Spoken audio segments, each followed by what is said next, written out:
The complete works of Swami Vivekananda, the Mahabharata, lecture delivered by Swami Vivekananda at the Shakespeare Hall, California in 1900, Part 2. Now you know in every society there are stages of development. Behind this epic, there is a wonderful glimpse of the ancient historic times. The author of the poem mentions the fact that the five of the brothers marrying of the same woman, but he tries to gloss it over. To find an excuse and a cause for such an act, it was the mother's command. The mother sanctioned this strange betrothal, and so on. You know, in every nation, there has been a certain stage in society that allowed polyandry. All the brothers of a family would marry one wife in common. Now, this was evidently a glimpse of that past polyandrous stage. In the meantime, the brother of the princess were perplexed in his mind and thought, who are these people? Who is this man which my sister is going to marry? They have not any chariots, horses, or anything. Why, they go on foot. So he had followed them at a distance, and at night overheard their conversation, and became fully convinced that they were really Kshatriyas. Then King Drupad came to know who they were, and was greatly delighted. Though at first very much objection was raised, it was declared by Vyasa that such a marriage was allowable for these princes, and it was permitted. So the king Drupad had to yield to this polyandrous marriage, and the princess was married to the five sons of Pandu. Then the Pandavas lived in peace and prosperity, and became more powerful every day. Though Duryodhan and his party conceived of fresh plots to destroy them, King Dhritarashtra was prevailed upon by the wise counsel of the elders to make peace with the Pandavas. And so he invited them home amidst the rejoicings of the people and gave them half the kingdom.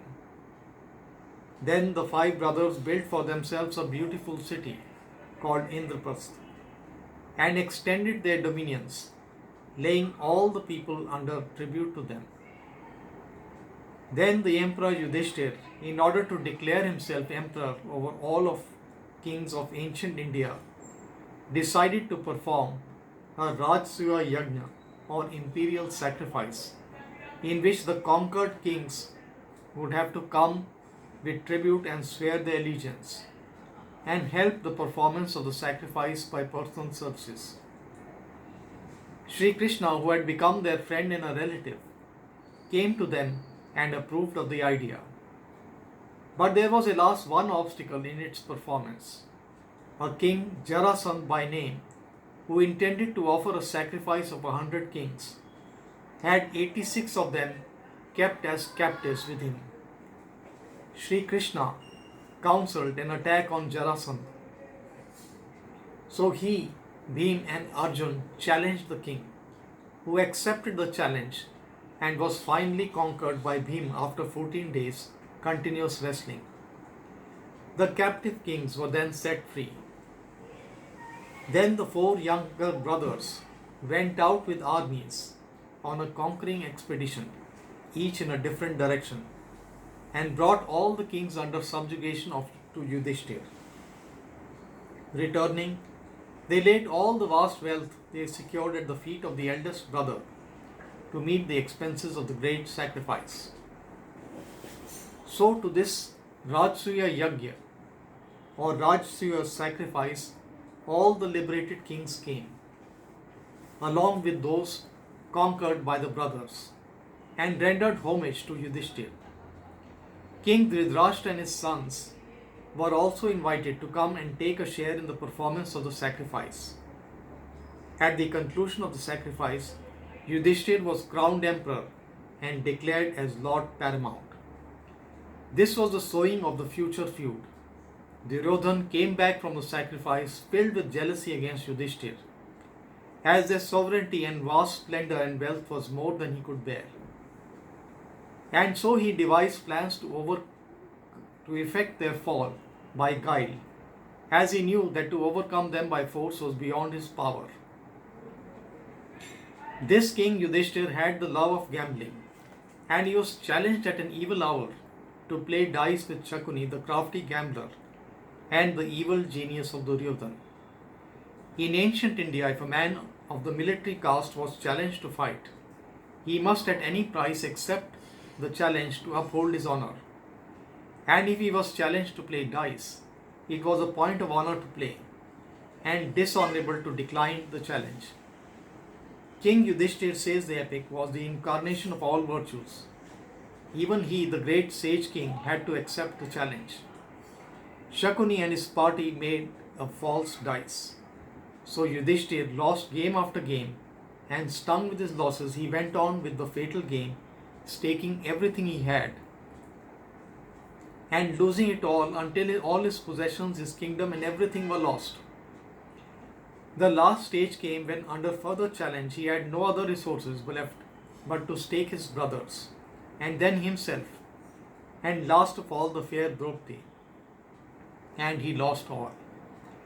Now they were completely at the mercy of the Kauravas, who cast all sorts of insults upon them and subjected Draupadi to the most inhuman treatment. At last, through the intervention of the blind king, they got their liberty, and they were asked to return home and rule their kingdom. But Duryodhana saw the danger and forced his father to allow one more throw of the dice, in which the party which would lose should retire to the forest for 12 years and then live unrecognized in a city for 1 year. But if they were found out, the same term of exile should have to be undergone once again, and then only the kingdom would be restored to the exiled. This last game also Yudhishthir lost, and the 5 Pandav brothers retired to the forest with Draupadi as homeless exiles. They lived in the forests and the mountains for 12 years. There they performed many deeds of virtue and valor, and would go out now and then on long round of pilgrimages, visiting many holy places. That part of the poem is very interesting and instructive, and various are the incidents, tales, and legends with which this part of the book is replete. There are in it beautiful and sublime stories of ancient India, religious and philosophical. Great sages came to see the brothers in their exile and narrated to them many telling stories of ancient India, so as to make them bear lightly the burden of their exile. One only I will relate to you here. There was a king called Ashwapati. The king had a daughter who was so good and beautiful that she was called Savitri, which is the name of a sacred prayer of the Hindus. When Savitri grew old enough, her father asked her to choose a husband for herself. These ancient Indian princesses were very independent, you see, and they chose their own princely suitors. Savitri consented and travelled into distant regions, mounted in a golden chariot with her guards and aged courtiers to whom her father entrusted her, stopping at different courts and seeing different princes. But not one of them could win the heart of the Savitri. They came at last to a holy hermitage in one of those forests that in ancient India were reserved for animals, and where no animals were allowed to be killed. The animals lost the fear of man. Even the fish in the lakes came and took food out of the hand. For thousands of years, no one had killed anything therein. The sages and the aged went there to live among the deer and the birds. Even criminals were safe there. When a man got tired of life, he would go into the forest, and in the company of the sages, taking of religion and meditating thereupon, he passed the remainder of his life. Now it happened that there was a king, Sena, who was defeated by his enemies and was deprived of his kingdom when he was struck with age and he had lost his sight. This poor old blind king, with his queen and his son, took refuge in the forest and passed his life in rigid penance. His boy's name was Satyavan. It came to pass that after having visited all the different royal courts, Savitri at last came to this hermitage or holy place. Not even the greatest kings could pass by the hermitages or ashramas, as they were called, without going to pay homage to these sages, for such honor and respect was felt for these holy men. The greatest emperor would be only too glad to trace descent to the same sage who lived in a forest, substituting on roots and fruit and clad in rags. We are all children of sages. That is the respect that is paid to religion. So even kings, when they pass by the hermitages, feel honored to go into and pay their respects to the sages. If they approach on horseback, they descend and walk as they advance towards them. If they arrive in a chariot and armor must be left outside when they enter. No fighting man can enter unless he comes to the manner of a religious man, quiet and gentle. So Savitri came to this hermitage and saw Satyavan the hermit's son, and her heart was conquered. She had escaped all the princes of the palaces and the courts. But here in the forest refuge of the king Dyumotsen, his son Satyavan had stole her heart. When Savitri returned to her father's house, he asked, Savitri, dear daughter, speak. Did you see anybody whom you would like to marry? Then softly with blushes said Savitri, yes father, what is the name of the prince? He is no prince, but the son of King Dyumotsen who has lost his kingdom. A prince without patrimony who lives a monastic life, the life of a sannyasi in a forest, collecting roots and herbs, helping and feeding his old mother and father who live in a cottage. On hearing this, father consulted the sage Narad, who happened to be there present at that time, and he declared that it was the most ill-omened choice that was ever made. The king then asked him to explain why it was so. And Narad said, within 12 months from this time, the young man will die. Then the king started with terror and spoke, Savitri, this young man is going to die in 12 months. And you will become a widow. Think of that. Desist from your choice, my child. You shall never be married to a short-lived and fated bridegroom. Never mind, father. Do not ask me to marry another person and sacrifice the chastity of mind, for I love and I have accepted in my mind that good and brave Satyavan only as my husband. A maiden chooses only once and she never departs from her troth. When the king found that Savitri was resolute in mind and heart, he complied. Then Savitri married Prince Satyavan, and she quietly went from the place of her father to the forest to live with her chosen husband and help her husband's parents. Now though Savitri knew that the exact date when Satyavan was going to die, she kept it hidden from him. Daily she went to the depths of the forest, collected fruits and flowers, gathered faggots, and then came back to the cottage, and she cooked the meals and helped the old people. Thus the lives went on until the fatal day came here, and the 3 short days remained only. She took a severe vow of 3 nights penance and holy fast and kept her hard vigils. Savitri spent sorrowful and sleepless nights with fervent prayers and unseen tears till the dreaded morning dawned. That day Savitri could not bear him out of her sight even for a moment. She begged permission from his parents to accompany her husband, and he went to gather the usual herbs and fuel. And gaining their consent, she went. Suddenly, in faltering accents, he complained to his wife of feeling faint. My head is dizzy, and my senses reel. Dear Savitri, I feel sleep stealing over me. Let me rest beside thee for a while. In fear and trembling, she replied, Come lay your head upon my lap, my dearest lord. And as he laid his burning head on his lap, his wife, and ere long sighed and expired.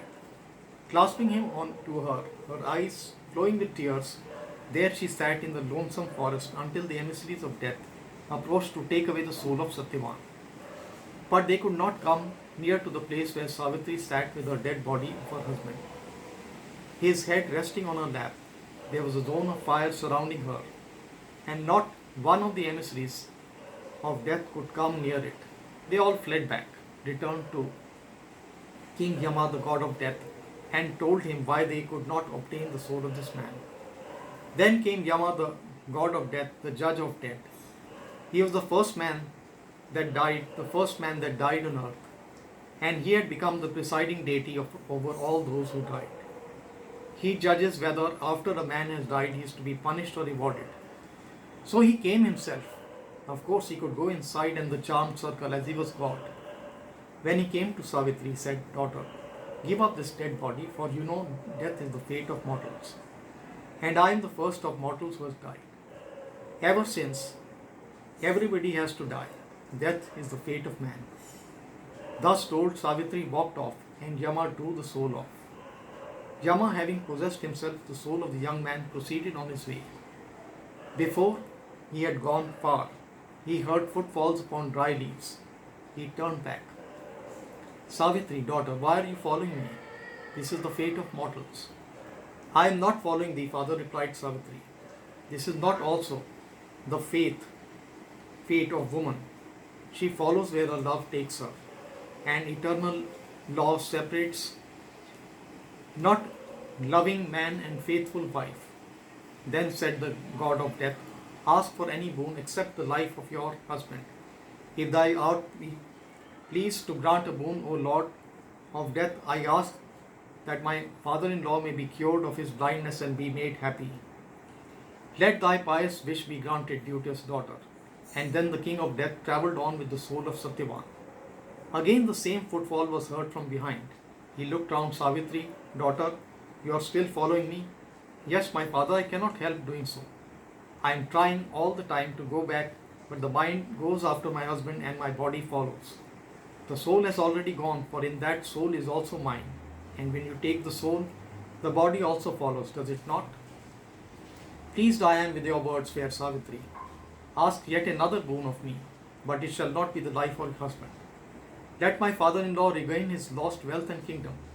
Father, if thou art pleased to grant another supplication." Loving daughter, Yama answered, "This boon I can now bestow, but return home with the living mortal cannot go with King Yama." And then Yama pursued his way. But Savitri, meek and faithful, still followed her departed husband. Yama again turned back.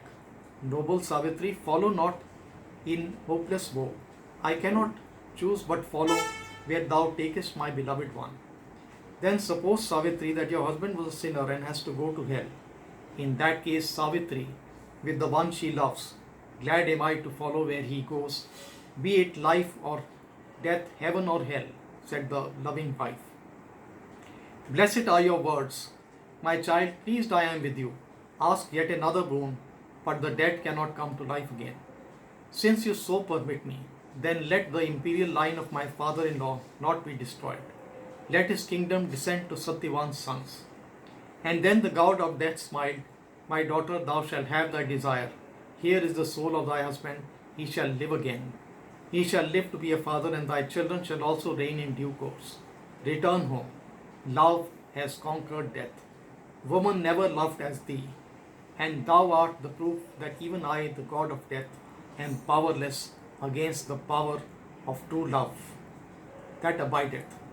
This is the story of Savitri, and every girl in India must aspire to be like Savitri, whose love could not be conquered by death, and who through this tremendous love snatched back from even Yama the soul of her husband.